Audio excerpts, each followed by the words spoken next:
After pregnancy অনেকেরই ওজনটা বেড়ে যায়, অনেকের আবার বেলি ফ্যাটের পোর্শনটা বেড়ে যায়। এই সমস্যা কিভাবে ট্যাকেল করবে, এই সমস্যা কেন আসে, খুব সহজ সরল ভাষায় কিন্তু আজকের ভিডিওতে আলোচনা করব। যদি আপনার এরকম সমস্যা থাকে বা আপনার কোনো রিলেটিভ বা ফ্রেন্ড সার্কেলে এরকম কোনো সমস্যা থাকে, ডেফিনেটলি এই ভিডিওটা তাদেরকে সাজেস্ট করতে পারেন। আজকের ভিডিওতে থাকবে আফটার প্রেগনেন্সি কিভাবে ওয়েট লস করা যায় without any hard diet, without any hard exercise. তো ওয়েট লস করার আগে আপনাকে জানতে হবে ওয়েট গেইনটা কেন হয়েছিল।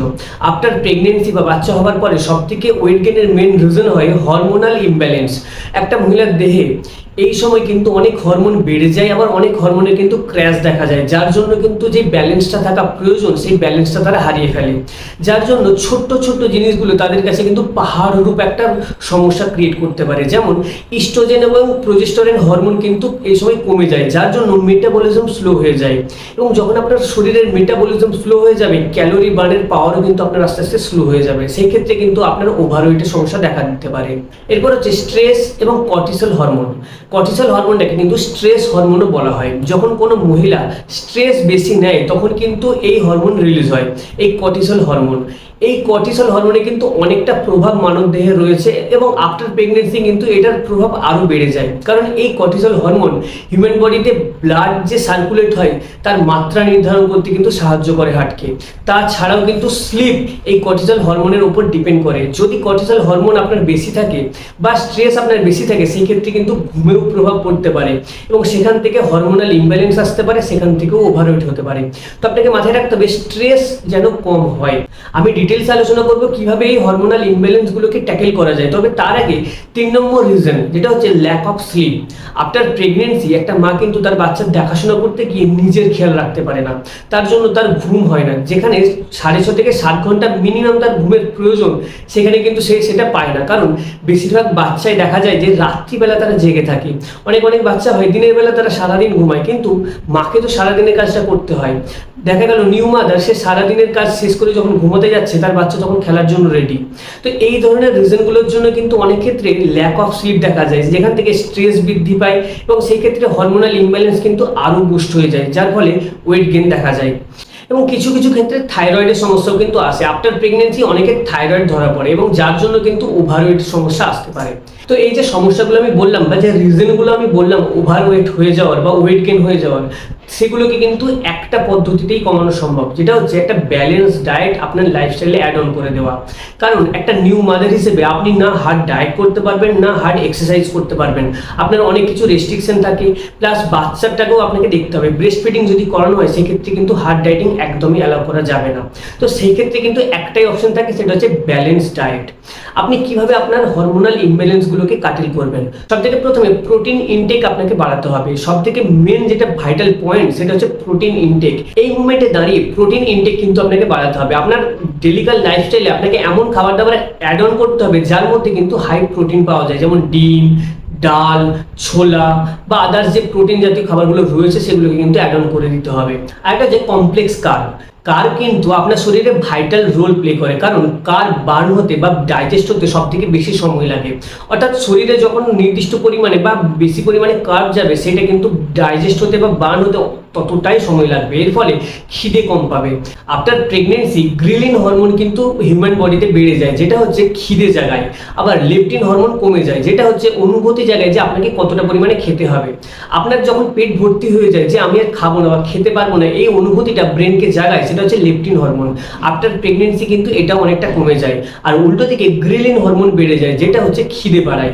যদি আপনি কার্ব বডিতে নির্দিষ্ট পরিমাণে দেন, সেক্ষেত্রে কিন্তু সেটা বার্ন করতে বা ডাইজেস্ট করতে শরীরে সময় লাগবে। এর ফলে কিন্তু আপনার খিদে বা এক্সট্রা যে ফুড হ্যাবিট রয়েছে সেটাও কিন্তু কাটিল করা সম্ভব হবে। থার্ড হচ্ছে হেলদি ফ্যাট। হেলদি ফ্যাটও কিন্তু ওয়েট লসের ক্ষেত্রে কিন্তু অনেকটা ভাইটাল রোল প্লে করে। কারণ অনেকেই দেখবেন যে ফ্যাট জাতীয় কোনো খাবার খাবো না, বাট হিউম্যান বডিতে আপনার প্রোটিনও দরকার, কার্বও দরকার, ফ্যাটও দরকার, কিন্তু সেটা গুড ফ্যাট হতে হবে। গুড সোর্স অফ ফ্যাট আপনার বডিতে কিন্তু অবশ্যই রাখতে হবে। কি কি নেবেন ডেফিনেটলি কমেন্ট করে জানাবেন, আমি কিন্তু আপনাকে গাইড করে দেবো। এবার হচ্ছে ক্যালসিয়াম ও iron. After pregnancy new mother অনেকটা উইক ফিল করতে পারে, তার জন্য এমন কিছু সবজি বা খাবার অ্যাড অন করতে হবে যেখানে হাই ক্যালসিয়াম রয়েছে, হাই আয়রন রয়েছে, যেগুলো কিন্তু তার শক্তি বা তার উইকনেসটা কিন্তু দূর করবে। এই ধরনের খাবার কিন্তু অ্যাড অন করতে হবে। এবার একটা সাধারণ মানুষ তো প্রোটিন, কার্ব, ফ্যাট এগুলো বুঝেও না এবং এতটা নির্দিষ্ট পরিমাণে নিতেও পারবে না। তো তার জন্য কি উপায়? তো তার জন্য একটা ব্যালেন্স ডায়েট তাদের লাইফস্টাইলে অ্যাড অন করে দিতে হবে। ডেফিনেটলি কমেন্ট করে জানাবেন, আমি যতটা সম্ভব হেল্প করার চেষ্টা করব। একটা ব্যালেন্স ডায়েট যেখান থেকে তার প্রয়োজনীয় সারাদিনের protein, vitamin, minerals, nutrition, calcium সমস্ত কিছু ফুলফিল হবে, এরকম একটা খাবার দাবার কিন্তু তাকে রেগুলার বেসিসে দিতে হবে এবং সেটা যেন ইজিলি অ্যাভেলেবেল হয়। এরপর সব থেকে গুরুত্বপূর্ণ ভাইটাল পয়েন্ট হচ্ছে জল। ওয়েট লসের ক্ষেত্রে কিন্তু জল কতটা আপনি নিচ্ছেন সেটা কিন্তু সব থেকে ভাইটাল পয়েন্ট। ওয়েট লসে কিন্তু ওয়াটার অনেকটা হেল্প করে। নির্দিষ্ট পরিমাণে জল কিন্তু আপনাকে অবশ্যই রাখতে হবে।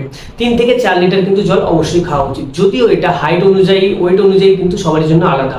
যদি আপনি আমার গাইডেন্স পেতে চান বা জল কতটা খাবেন বা প্রোটিন ইনটেক কিভাবে বাড়াবেন বা আদার্স যে আমি ব্যালেন্স ডায়েট কিভাবে পাবেন, তার জন্য যদি কোনো কোয়ারিজ থাকে বা কোনো কোশ্চেন থাকে, ডেফিনেটলি আমার সাথে যোগাযোগ করতে পারেন। স্ক্রিনে দেওয়া নাম্বার রয়েছে বা ডিসক্রিপশন বক্সে আমি আমার নাম্বার দিয়ে রাখবো।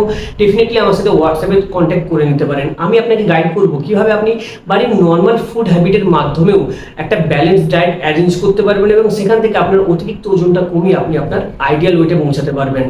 এই সমস্ত কি পয়েন্টগুলো ছাড়াও আরও ছোট ছোট পয়েন্টগুলোকে কিন্তু আপনাকে মাথায় রাখতে হবে। যেমন 10 থেকে 15 মিনিটের জন্য হাঁটা চলা, যখন একটু টাইম পাবেন একটু হাঁটা চলা করে নিলে আপনার শারীরিক যে অ্যাক্টিভিটি রয়েছে সেটা কিন্তু ফুলফিল হয়ে যাবে। প্লাস যারা রাত্রে ঘুম হচ্ছে না বা ঘুমাতে পারছে না তাদের জন্য দিনের বেলাতেও যদি তারা আধ ঘন্টা বা 20 মিনিটের জন্য রেস্ট পায় সেটাও কিন্তু অনেকটা অ্যাড অন হতে পারে।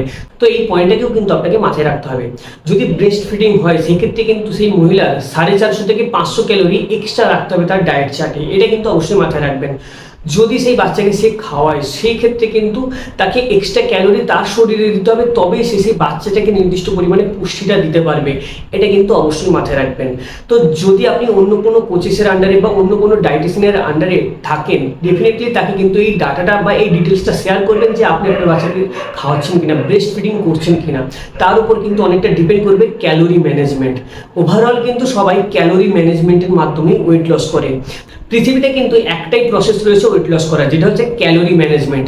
যদি আপনার শরীরে ক্যালোরি বেশি যায় সেটাকে আপনাকে কমাতে হবে বা বার্ন করতে হবে, এবং যদি আপনি নির্দিষ্ট পরিমাণে ক্যালোরি দিতে পারেন সেক্ষেত্রে কিন্তু আপনি অল্প অ্যাক্টিভিটি বা অল্প বার্নেও কিন্তু আপনার কাজ হয়ে যাবে। এই একটাই মাত্র প্রসেস রয়েছে ওয়েট লসের, ক্যালোরি ম্যানেজমেন্ট প্রসেস, এবং সেটাকেই মেনটেন করার জন্য একটা হেলদি লাইফস্টাইল কিন্তু প্রয়োজন। যে রেগুলার বেসিসে এমন একটা খাবার দাবার প্রয়োজন যেটা আপনি সারা জীবন কন্টিনিউ করতে পারবেন। আপনি হার্ড এক্সারসাইজ না কন্টিনিউ করতে পারবেন না হার্ড ডায়েট সারা জীবন কন্টিনিউ করতে পারবেন। তার জন্য আপনার প্রয়োজন একটা হেলদি লাইফস্টাইল। যদি আপনি চান আমার গাইডেন্সে আপনার অতিরিক্ত ওজনটা কমাবেন বা বেলি ফ্যাটটা কমাবেন, ডেফিনেটলি আমার সাথে যোগাযোগ করতে পারেন। আমি আপনাকে রেগুলার বেসিসে গাইড করতে পারি কোন খাবার দাবার আপনার অ্যাভয়েড করা উচিত, কোন খাবার দাবার আপনার বাড়ানো উচিত, কিভাবে আপনি আপনার অতিরিক্ত ওজনটা কমাবেন। যদি ওয়েট লস রিগার্ডিং বা ওয়েট গেইন রিগার্ডিং কোনো কোয়ারিজ থাকে বা আমার গাইডেন্স পেতে চান, ডেফিনেটলি আমার সাথে কিন্তু বাই হোয়াটসঅ্যাপ যোগাযোগ করতে পারেন বা কমেন্টের মাধ্যমে কিন্তু আপনি আপনার কোয়ারিজ জানাতে পারেন। আমি যতটা সম্ভব উত্তর দেওয়ার চেষ্টা করব। ভিডিওটাকে শেষ পর্যন্ত দেখার জন্য অসংখ্য ধন্যবাদ। সুস্থ থাকুন, দেখা হচ্ছে পরের ভিডিওতে।